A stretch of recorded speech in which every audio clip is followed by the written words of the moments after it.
I never thought I'd find myself in this kind of mess, honestly. My name's Mike, by the way. I'm in my early 40s, married to Lisa for nearly 15 years, and we've got a daughter named Emily who's just about to get married. Everything was supposed to be perfect, or at least close enough. I mean, we had our issues like any couple. She's not perfect, but she's my wife and I loved her, or at least I thought I did. The trouble started subtly. Small things, really. Lisa's attitude toward me changed after Emily's engagement. She started being more dismissive, snapping at me over little things like I was some kind of inconvenience. She'd come home late from work without an explanation, and that was unusual for her. She'd also been more secretive about her phone, always hiding it or quickly locking it away when I entered the room. I brushed it off at first, thinking maybe she was just stressed, or maybe she was working late more often. I didn't want to jump to conclusions. Then, about a month ago, during the wedding rehearsal dinner, something strange happened. Lisa was acting detached, distracted. She wasn't herself. She kept looking around, acting defensive if I asked her questions. I remember catching her glance at a guy named Tom, one of her coworkers. They exchanged quick, secretive looks, and I felt a weird knot tighten in my stomach. I told myself I was just imagining things. Maybe I was paranoid, maybe I was just overreacting, but I couldn't shake the feeling that something was off. And then came the night I found the text messages. I was home alone one evening. Lisa had gone out for a girls' night, she said. I was just scrolling through her phone, bored, when I saw it. There were texts from Tom. They weren't just casual work talk. No, it was flirtatious, suggestive. Can't wait to see you, and last night was so good I've been thinking about it all day, stuff like that. My heart sank. I felt like I'd been punched in the gut. I mean, how stupid can I be? I never thought she'd do something like this. I always thought she was honest. Even bitchy as she was honest. Turns out she's a liar. A good one, too. I didn't confront her that night. Honestly, I wasn't ready. My mind was racing, my stomach was twisting, and I was just numb. I needed to think, to process. But deep down, I knew I couldn't ignore it anymore. This wasn't just a mistake or a fling. This was something serious. Something that shattered the trust I thought we had. I kept asking myself if I ever really knew her, if she ever really loved me, or if I was just convincing myself that I was enough. That's the thing about betrayal, it makes you question everything, even the foundation of your own life. The next day, I couldn't keep pretending everything was fine. I decided I had to talk to her. I waited until she got home from work, trying to act normal, but inside I was just a mess of anger, hurt, and confusion. When she walked in, she looked tired, but there was that little smirk on her face, like she knew something I didn't. Honestly, I wanted to scream at her right then and there, but I kept my cool barely. "Lisa, can we talk?" I asked, voice a little unsteady. She looked at me, raising an eyebrow, and said, "Sure, what's up?" That annoyed me even more. She always acted like she was the queen of the world, like nothing could touch her. I knew I had to be direct. "I saw the messages," I said bluntly. Her face froze for a second, just a flicker of surprise, then she put on that bitchy smirk again. "What messages? You're reading my texts now? Wow, Mike, that's really creepy." Her tone was sarcastic, defensive, like I was the one in the wrong. I felt my blood boil. "That's not the point," I said. "I saw your messages with Tom. The flirting, the sex talk. Don't lie to me, Lisa. I deserve the truth."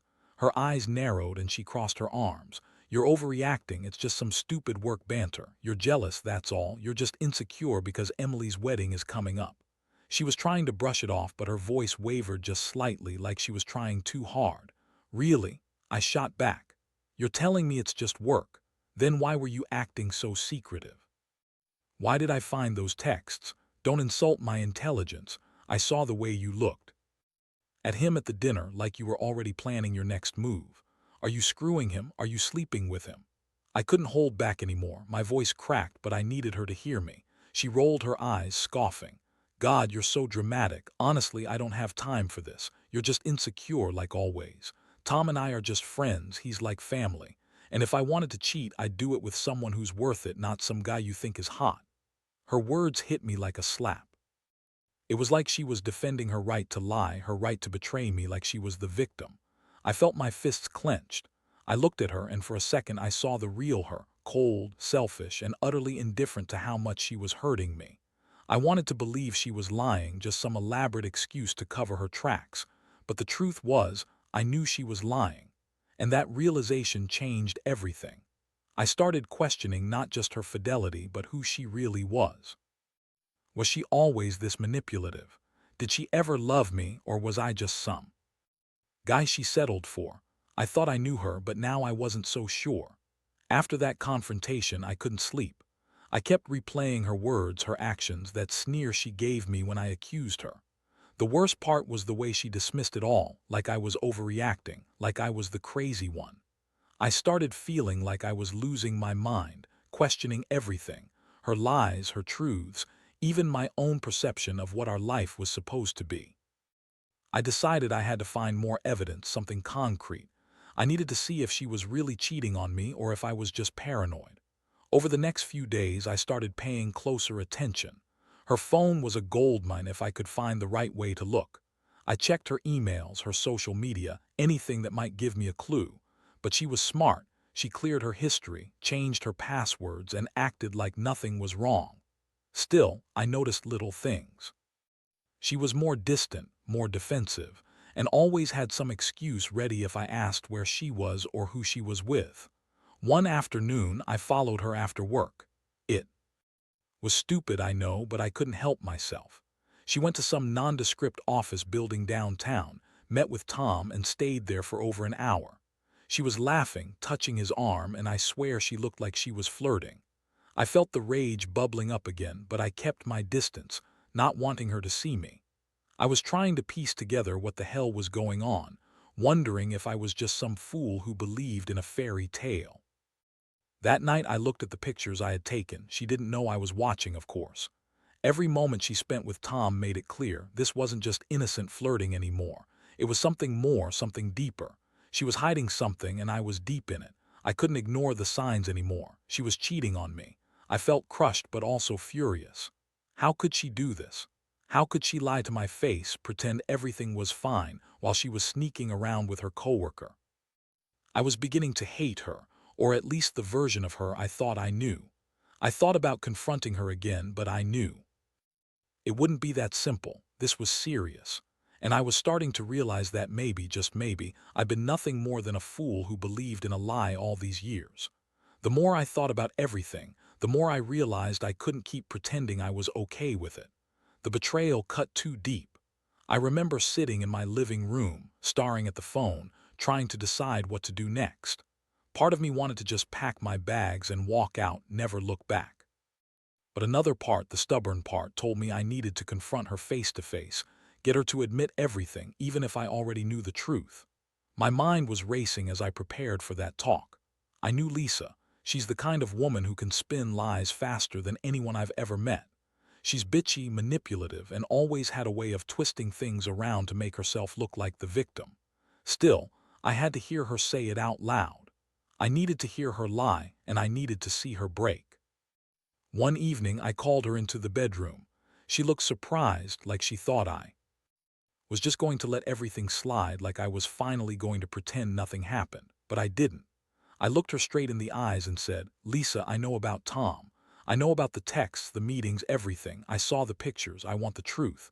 Are you sleeping with him? Are you cheating on me?" My voice was cold, but inside I was burning with anger and pain. She scoffed and rolled her eyes. "Oh, please, you're so paranoid. You're just jealous because Emily's wedding is coming up.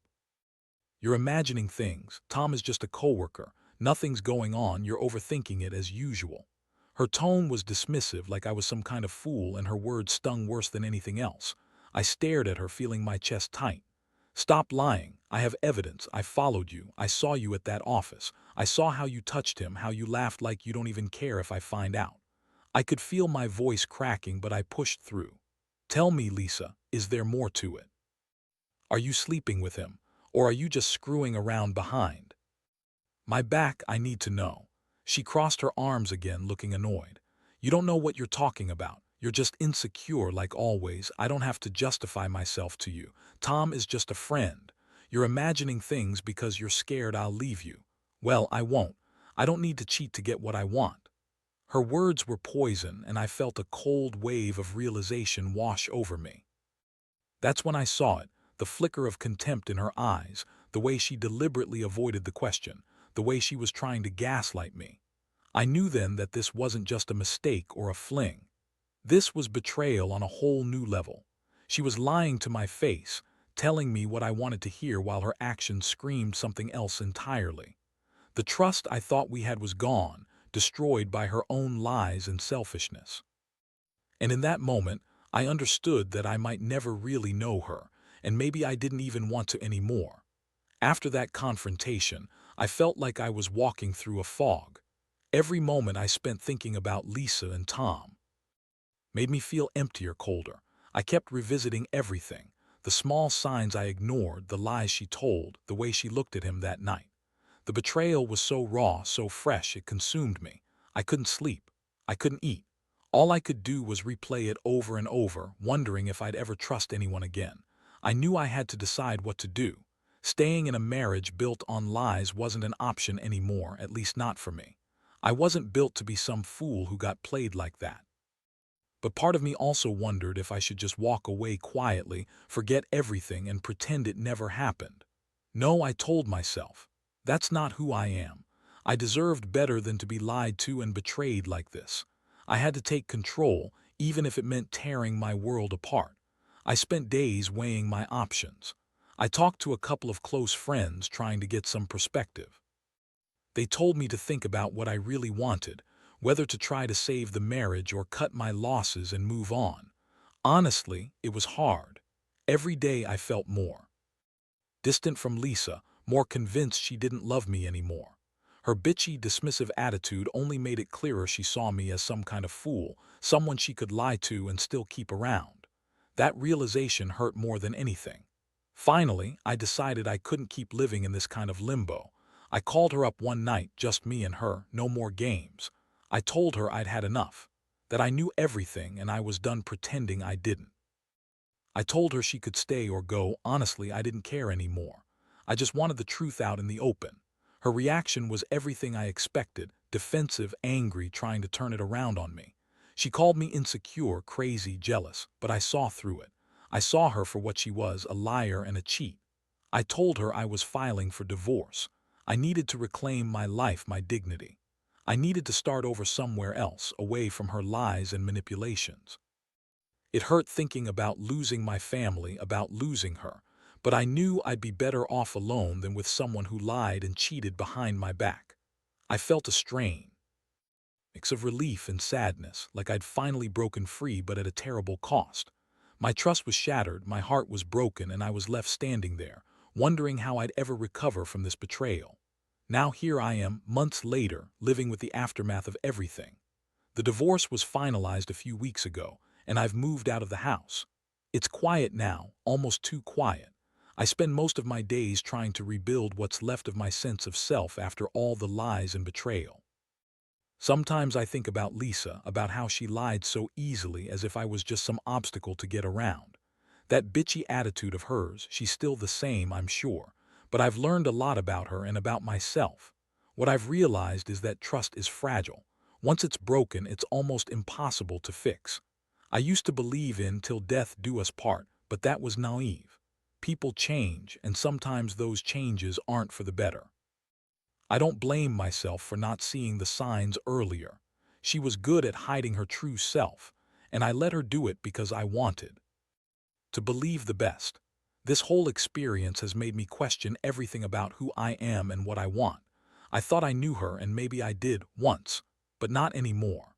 I've learned that honesty, respect, and loyalty are the foundation of any real relationship.